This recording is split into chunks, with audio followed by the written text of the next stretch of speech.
Hi everyone. दोस्तों, आप सबका हमारे चैनल टैक्स इन्फो में स्वागत है। सबसे पहले आप सबका धन्यवाद कि आपने हमारे पिछली वीडियो को बहुत ही अच्छे से सराहा, हमें मोटिवेट किया, प्रोत्साहन दिया। उस सब के लिए आपका तहे दिल से शुक्रिया, धन्यवाद। और कई हमारे दोस्तों की एक क्वेरी आई थी, रिक्वेस्ट की उन्होंने कि हम ये अगली वीडियो को 194 क्यू सेक्शन के लिए बनाएं।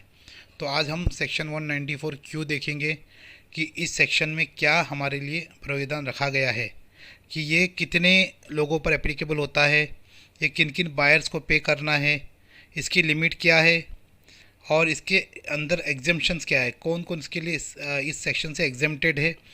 और डिडक्ट नहीं किया, अगर ये टीडीएस डिडक्ट नहीं किया तो क्या होगा, और एक दो एग्जाम्पल भी देखेंगे। तो दोस्तों बने रहिए हमारे इस वीडियो के साथ अंत तक। तो दोस्तों आइए हम सेक्शन की जानिब बढ़ते हैं। दोस्तों तो आइए देखते हैं सेक्शन 194 क्यू क्या कहता है। मैं अपने लैंग्वेज में ये सेक्शंस में काफ़ी कुछ लिखा हुआ है, अगर टेक्निकली बताने जाऊँ तो शायद आपको कई चीज़ें समझ नहीं आएगी, इसीलिए मैं एक आम लैंग्वेज में, एक लेमैन लैंग्वेज में आपको समझाने की कोशिश करूँगा। तो आओ देखते हैं कि सेक्शन 194 क्यू क्या कहता है।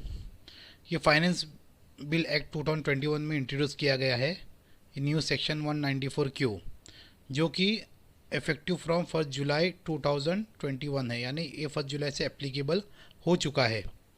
ये स्पेसिफाइड बायर को डिडक्ट करना है और अपने परचेस ऑफ गुड्स पर, जो कि रेसिडेंट सेलर जो है उसके जो से परचेस हो रही वहाँ से उसको इसका टीडीएस काटना है वहाँ से। अब बायर इसके अंदर रिस्पॉन्सिबल है, जो भी पेमेंट करेगा वो रेसिडेंट सेलर को। रेसिडेंट सेलर यहाँ ध्यान रखिए कि ये रेसिडेंट सेलर से मतलब ये हमारे इंडिया का, आप हमारे समझाने के लिए मैं बोल रहा हूँ, वन इंडियन जो परचेस है वो। फॉर एग्जांपल चाइना से आपने परचेस किया तो ये सेक्शन एप्लीकेबल नहीं होगा। रेसिडेंट सेलर हो यानी इंडिया का ही कोई सेलर हो, रेसिडेंट समझाने के लिए। रेसिडेंट का डेफिनेशन इनकम टैक्स में कुछ और है, लेकिन आपको समझाने के लिए नॉर्मल व्यक्ति के लिए ये समझ लीजिए कि ये अगर इंडिया में से कोई परचेस कर रहा है वो, तो उसके लिए ये सम उसको डिडक्ट करनी है। और सच, देखो ये एंड है, एंड याद रखें, वो रेसिडेंट सेलर होना चाहिए। साथ ही साथ में ये दूसरी कंडीशन है कि such payment to be done for purchase of goods, है ना, ये परचेस ऑफ गुड्स या value aggregate value exceeding 50 lakh rupees, यानी अगर वो परचेस का अमाउंट उसका 50 लाख रुपीज़ के ऊपर एक्सीड होता है, ये कोई एक्सीड यानी 50 लाख के ऊपर होता है तो वो उसके लिए एप्लीकेबल होगा। तो ध्यान रखें 50 लाख के नीचे अगर कोई ट्रांजेक्शन है उसके लिए नहीं है, लेकिन 50 लाख के ऊपर जब एक्सीड हो जाएगा तो ये एप्लीकेबल होगा। तो दो कंडीशन हमने देखी कि वो बायर को काटना है और वो उस रेसिडेंट सेलर से परचेज़ किया हो और उसकी पेमेंट जो है वो 50 लाख से एक्सीड हुई हो। तो ये सेक्शन 194 क्यू में बायर का मतलब क्या है, ये कोई भी बायर नहीं। याद रखिए इनकम टैक्स सेक्शन में हर एक वर्ड का एक मतलब होता है और एक्ट में उसको क्या, एक्ट का इशारा किस तरफ है, बायर किसे कहेंगे, सेलर किसे कहेंगे, तो ये हमारी लैंग्वेज में नहीं बल्कि एक्ट की लैंग्वेज में, इनकम टैक्स एक्ट में, एक्ट की लैंग्वेज में हमको समझना है। जैसे कि यहाँ लिखा है, a person having total sales gross receipt turnover exceed of ₹10 crore, यानी जिस भी जो परचेज कर रहा है जो पर्सन बायर है उसकी अगर टर्नओवर ग्रॉसरी सेल 10 करोड़ से एक्सीड होती है, ज़्यादा होती है, immediately preceding financial year, immediately preceding financial year, यानी फाइनेंशियल ईयर जो पिछला गुजर चुका है, अब हमारा फाइनेंशियल ईयर 21-22 2021-22, तो 2020-21 में जो हमारा फाइनेंशियल में अगर उसका टर्नओवर 10 करोड़ से क्रॉस होता है और वो स्पेसिफाइड परचेस ऑफ गुड करता है, हाँ, तो उसको ये एप्लीकेबल हो जाता है, वो बायर कहलाता है। बायर में ये नहीं इंक्लूड होगा जो कि नोटिफाइड बाय सेंट्रल गवर्नमेंट है, कोई भी पर्सन जो सेंट्रल गवर्नमेंट नोटिफाइड करती है वो बायर नहीं कहा जाएगा। और उसके आगे ये काटना किस पर है, ये कब काटना है, टाइम ऑफ क्रेडिट है ना, या टाइम ऑफ पेमेंट, या टाइम ऑफ पेमेंट हो या टाइम ऑफ क्रेडिट हो, जो भी अर्लियर हो जाए उस पर ये काटना है। और कितना काटना है, the buyer is liable to deduct TDS at the rate 0.1%, कि बायर को कितना काटना है, 0.1% काटना है। Purchase value above 50 lakh, purchase value क्या होगी, 50 लाख के ऊपर जो होगा उस पर काटना है। 50 लाख के बाद जो है अमाउंट आ रही है उस पर काटना है। अभी आगे हम एग्जांपल भी देखेंगे इसके रिलेटेड।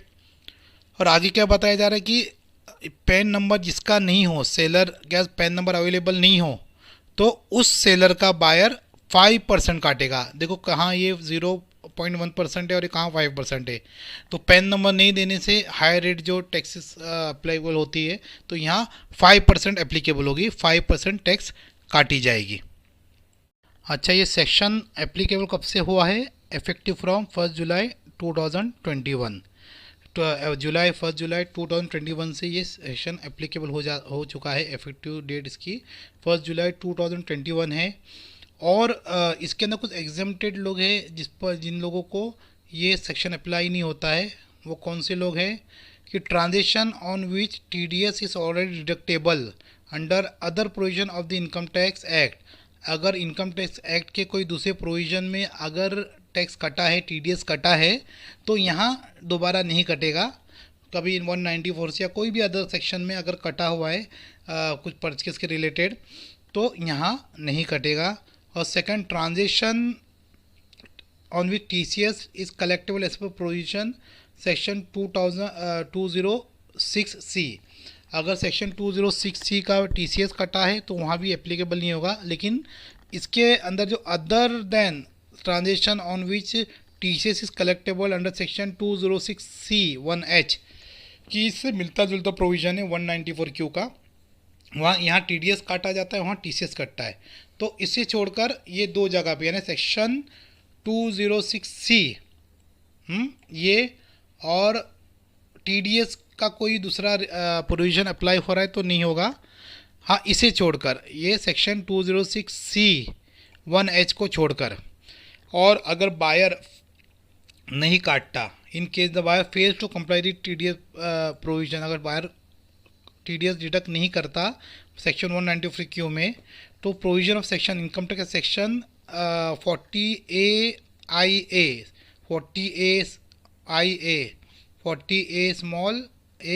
स्मॉल IA, ये जो सेक्शन है ये एप्लीकेबल हो जाता है, जिसके अंतर्गत जिससे आपका जो एक्सपेंडिचर है 30% डिसअलाउ हो जाएगा। जो भी ट्रांजेक्शन होगा, वैल्यू ऑफ ट्रांजेक्शन हो, 30% डिसअलाउ हो जाएगा और वो आपके प्रॉफिट में ऐड होकर फिर इस पर टैक्स भरना होगा और इंटरेस्ट वगैरह जो भी है। अगर 30% का अगर टैक्स है और 30% डिसअलाउ हो रहा है, तो आप सोच सकते हो किस कदर ये अमाउंट बड़ी हो सकती है। और आगे बताया जा रहा है कि इसके सेक्शन में कुछ स्पेसिफिकेशन दी नहीं गई है कि ये किसको एप्लीकेबल होगा। परचेज कहा गया है तो इसीलिए बहुत टाइप ऑफ गुड्स बताया गया है, तो अप्लाई दोनों गुड्स को होगा, यानी कोई स्पेसिफाई नहीं किया गया है कि ये किस परचेज पर होगा। तो इसके लिए ये बहुत टाइप ऑफ गुड्स यानी कैपिटल गुड्स और एज वेल एज रेवेन्यू, यानी आपने मशीनरी खरीदी या कुछ भी इस तरह से जो कैपिटल है और रेवेन्यू दोनों पर अप्लाई हो जाएगा। आओ आगे अब थोड़ा एग्जांपल के ज़रिए समझने की कोशिश करते हैं। दोस्तों, पहला एग्जांपल देखते हैं कि मिस्टर ए जो बायर है जिसकी टर्नओवर 50 करोड़ रुपीस है ना। इमीडिएटली प्रीसीडिंग फाइनेंशियल ईयर में उसकी टर्नओवर 50 करोड़ थी मिस्टर ए की, और वो मिस्टर बी से गुड्स परचेज कर रहा है और जिसकी वैल्यू है उस गुड्स की 52 लाख रुपीस। तो इस केस में क्या होगा आगे देखते हैं।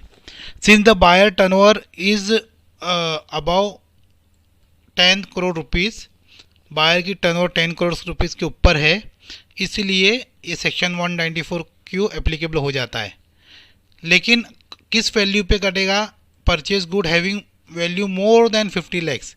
जैसे हमने सेक्शन में ऊपर देखा था अभी कि 50 लैक्स के ऊपर उस वैल्यू पे लगेगा। तो इसका मतलब ये हुआ टैक्सेबल अमाउंट जो था आपका 52 माइनस 50 यानी 2 लाख रुपीस, इस पे टैक्स आपको भरना है। 52 लाख माइनस 50 कि 50 लाख एक्सीडिंग जो भी है वो अमाउंट पे लगेगा 50 लाख के ऊपर के अमाउंट पे। और रेट क्या रहेगा 0.1%।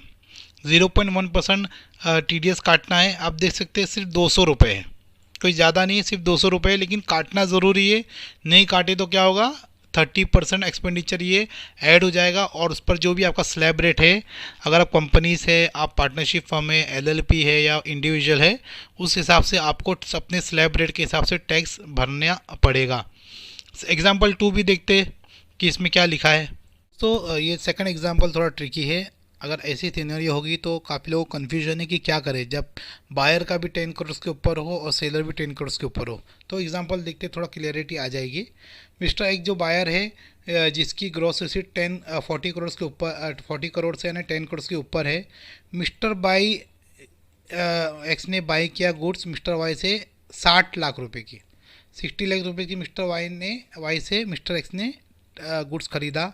मिस्टर वाई जो है उसकी भी टर्नओवर 15 करोड़ रुपीस है। तो अब यहाँ दोनों सेलर और बायर की 10 करोड़ के ऊपर है। तो अब यहाँ क्या करें, provision of section 194 Q get attracted as a buyer having gross receipt above 10 crore rupees. However provision of section 2061H also get applicable as seller is having turnover above 10 crore rupees. यहाँ सेलर और buyer दोनों 10 करोड़ के ऊपर है, तो यहाँ section 194 Q भी applicable है और सेक्शन 206C1 है जो कि टीसीएस वाला सेक्शन है, टैक्स कलेक्टेड एट सोर्स, जहाँ सेलर टैक्स कलेक्ट करता है। दोनों अप्लाई हो रहा है।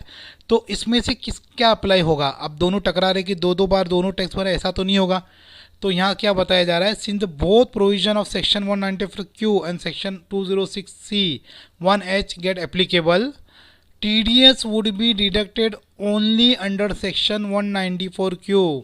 TDS सिर्फ हमें सेक्शन 194Q में काटना है। जब दोनों एप्लीकेबल हो रहे हैं तो सिर्फ हमको सेक्शन 194Q में ही काटना है। कैसे कटेगा? 60 लाख रुपीज़ का वैल्यू था गुड, एक्सीडिंग 50 लाख रुपीज़ पे कटना होता है। तो 60 माइनस 50 10 लाख रुपीज़। अब 10 लाख रुपीज़ पर 1% 0.1% काटेंगे जो होगा 1000 रुपये। तो सिर्फ हज़ार रुपये यहाँ भरना होगा 10 लाख पर। अमाउंट तो छोटी है लेकिन गलती से भी छूट गई तो ऐड हो जाएगी आपके एक्सपेंड 30%, जो भी वैल्यू है आपका उसका ट्रांजेक्शन का 30% ऐड हो जाएगा। और आपके स्लैब रेट के हिसाब से अगर कंपनी से तो सीधा टैक्स ही 30% कट जाएगा और इंटरेस्ट एवरीथिंग सेस जो भी लगेगा वो अलग से। तो ये बहुत ही इंपॉर्टेंट सेक्शन है इसको समझने के लिए, जिसके टर्नओवर ज़्यादा है उसके लिए, कि 10 करोड़ के ऊपर उसके लिए एप्लीकेबल होता है। ये बात समझ ले कि छोटे व्यापारी ज़रा भी डरे नहीं कि ये सेक्शन परचेस हमें भी करना पड़ेगा। नहीं, आपको नहीं है। जिसकी 10 और करोड़ टर्नओवर क्रॉस हो गई है पिछले फाइनेंशियल ईयर में, उन्हें ये एप्लीकेबल हो रहा है। हो सकता है कि आने वाले वक्त में सरकार इस लिमिट को कम करते करते नीचे ले आए और कई लोग इसके प्रीव्यू में आ जाए, इसके दायरे में आ जाए। तो इसके लिए प्लीज़ इसका ध्यान रखिएगा। उम्मीद है आपको सेक्शन 194 क्यू समझ आ चुका होगा। सेक्शन 194 का आपको समझ आ चुका होगा और उसको रैप अप करें इस सेक्शन को। अगर कुछ लाइंस में समअप किया जाए, इसका सारांश निकाला जाए तो ये हो सकता है कि जो बायर है, जो रेसिडेंस सेलर से परचेज़ कर रहा है और उसकी जो टर्नओवर है बायर की पिछले साल 10 करोड़ के ऊपर है और उसने 50 लाख के क्रॉस करके एक्सीडिंग 50 लाख रुपीज़ के कुछ गुड्स खरीदे हैं, तो उस पर ये एप्लीकेबल होगा। तो यहाँ हम देखेंगे कि कई ऐसे हैं कि जो इसके बायर्स पर ये सेक्शन एप्लीकेबल नहीं होता है, क्योंकि 10 करोड़ हर एक की टर्नओवर नहीं होती। लेकिन आने वाले वक्त में हो सकता है कि सरकार इस लिमिट को नीचे करते जाए और कई इसके दायरे में आ जाए। तो उसको ध्यान रखें। और जहाँ भी जिनको भी अगर सेक्शन के अंदर काटना आ रहा है टीडीएस का, डिडक्शन का लाइबिलिटी रेज हो रही है, तो प्लीज़ आप डिडक्ट कीजिए। है तो अमाउंट बहुत छोटा, 10 लाख पे 1000 रुपया है ना, 2 लाख पे 200 रुपया, बहुत छोटे अमाउंट ये है अगर देखा जाए तो। लेकिन इसका टैक्स जब डिसअलाउ हो जाएगा, अगर टीडीएस ना काटने की वजह से अमाउंट आपका ऐड बैक होगा आपके प्रॉफिट में, तो बहुत ही ज़्यादा अमाउंट हो जाएगी कि 30% सीधा ऐड हो जाएगा एक्सपेंडिचर का। और 30% अगर रेट है आपका टैक्स का, 30% टैक्स लग जाएगा। तो प्लीज़ इसको ध्यान दें सेक्शन 194 क्यू में। इसी तरह से सेक्शन 206C1H है जो टीसीएस के लिए एप्लीकेबल होता है। मिलता जुलता सेक्शन है, कोई ज़्यादा इसके अंदर नहीं है अलग चीज़ कोई, तो इसको हम डिस्कस नहीं कर रहे हैं यहाँ पर। अगर किसी को कुछ क्वेरी है तो प्लीज़ कमेंट बॉक्स में अपनी क्वेरी पूछे, टाइम मिलने पर आपको रिप्लाई दिया जाएगा। ट्राई करिएगा कि जल्द से आपको रिप्लाई दे। तो वीडियो देखने के लिए तमाम हमारे व्यूअर्स का शुक्रिया, धन्यवाद, थैंक यू।